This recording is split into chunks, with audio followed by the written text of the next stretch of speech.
What's up, guys? Welcome back to my channel. If you haven't already, please like and subscribe so you can stay up to date on all the new videos that I'm releasing. Today we are going to be taking a look around a chimney. They have a leak, so we're going to be removing the shingles, taking a look at the flashing. If it has counter flashing, we're going to be taking a look at the counter flashing. I'm going to show you what to look for, and I will be showing you how to put the shingles back. I'll also show you a little bit of how to do a valley because I believe there's a cricket back there. So they'll have small valleys on each side. So follow me up there and let's get to it. All right, so we're back up here on the roof, taking a look at this chimney.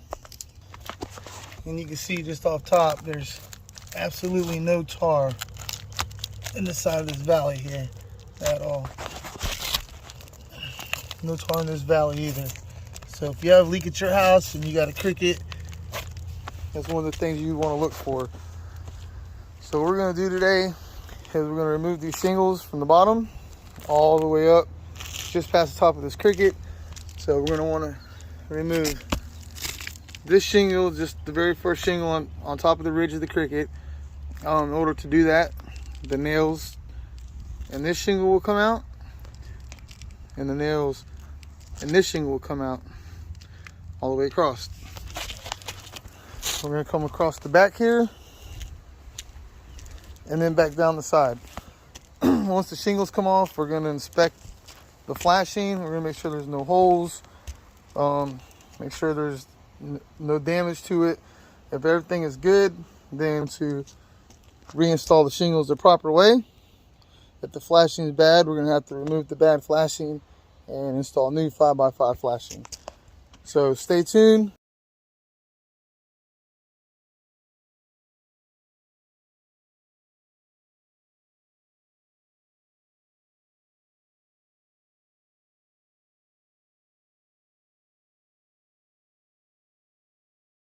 All right, we're back.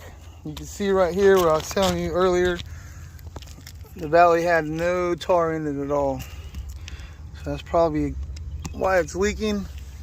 Once we get it all taken out, we'll know for sure. See where I took the shingles out, just one above the ridge here.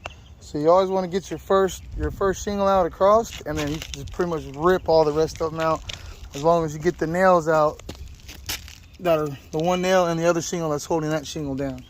When you get that nail out, they'll just rip right off. So start at the top, work your way down.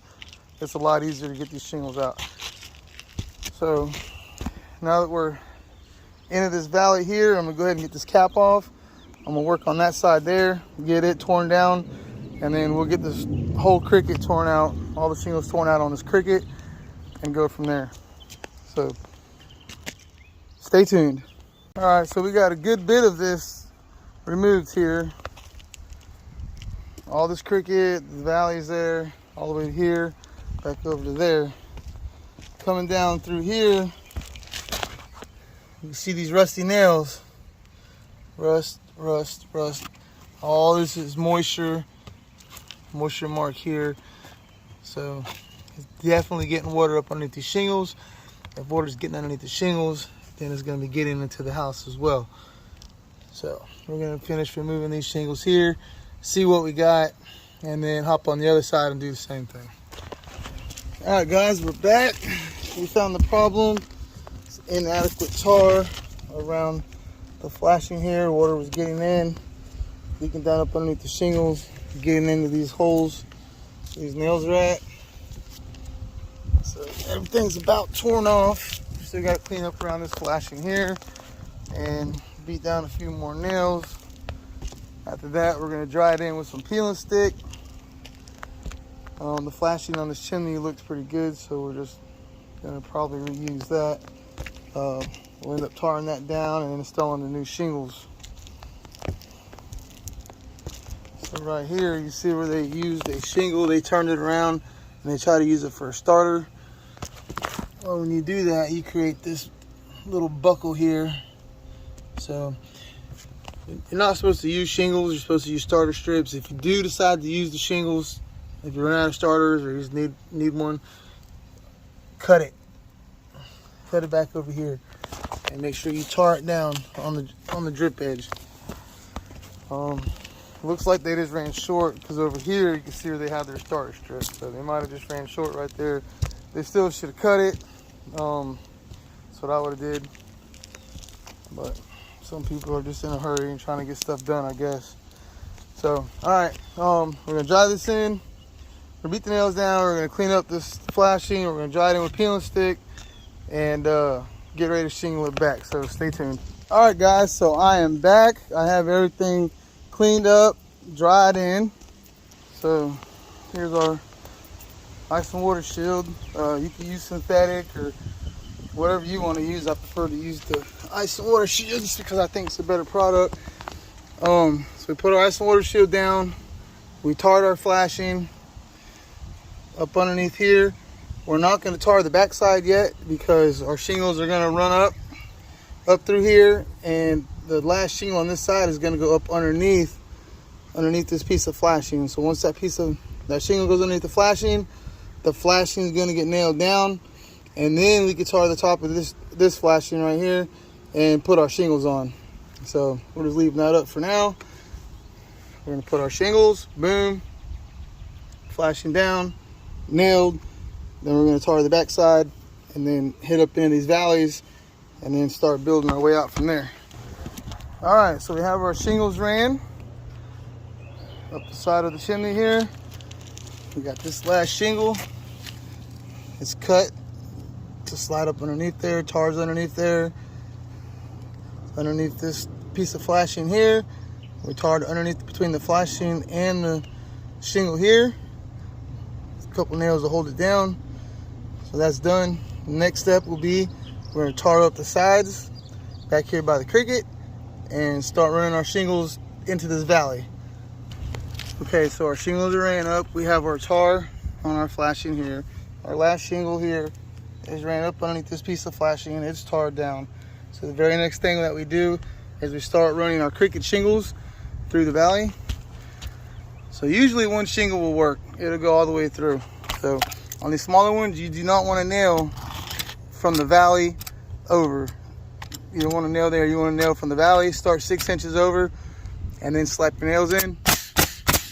Put 3 nails there. The next shingle will come down.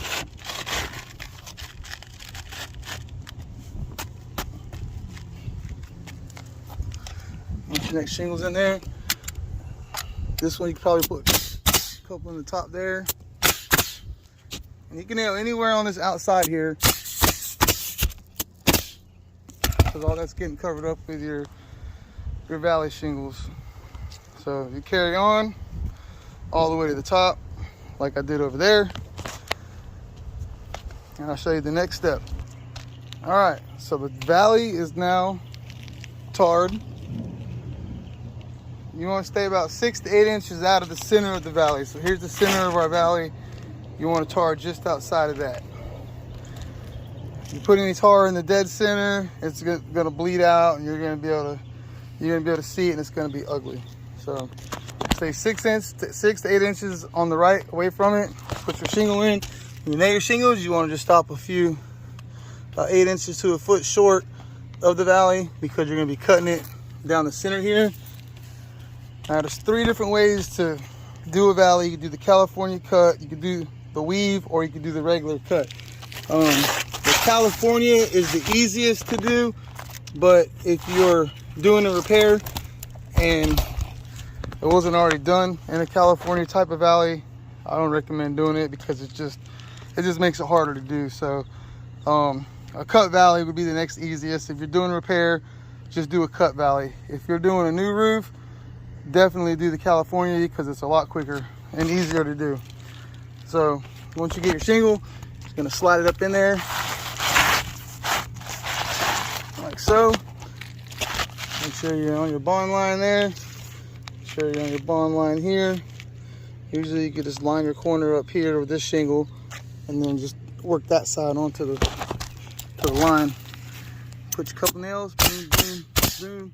Stay away from where you're going to be cutting it at. Once these nails or these shingles get put in, we're going to pop a line. We'll cut a dead center of this valley here.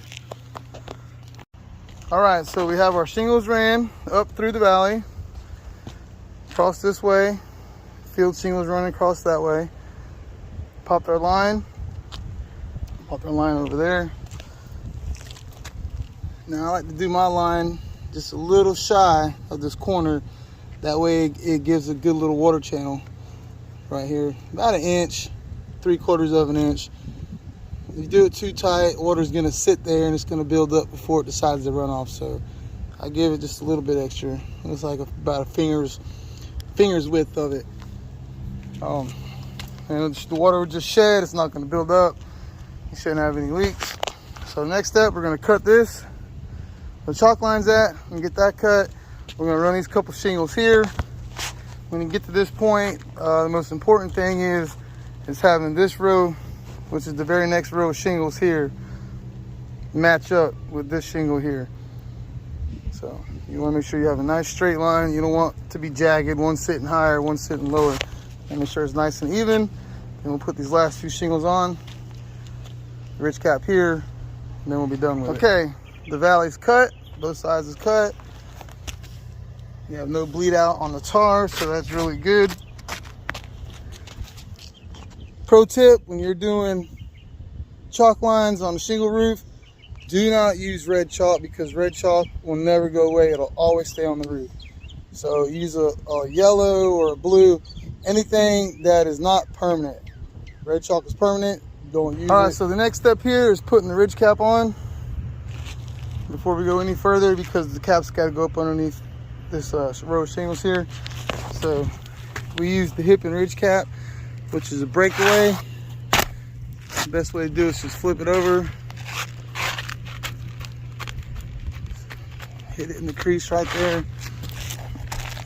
with a perforated line, and pull it, and it comes right apart. Come over here, you get it lined up where it goes. Put your nail. You can do 2 nails or 4 nails. Make sure you nail in the tar strip, because this is just what's going to seal the next shingle. Anything lower is just going to leak. Anything higher, it has less of a wind resistance, and you don't have anything really sealing that nail. So when you put the nails in the tar strip, your next shingle that goes on is going to seal to it and get this nail watertight. So our cap's going to go up here. A couple more caps are going to tuck up underneath there, and then we can start putting the last couple shingles on. All right, so that is it. Everything's done. Looks really good. Our shingles are lined up where they need to be lined up at. Everything is straight. Our caps ran up underneath our shingles. We're shingled over top of there.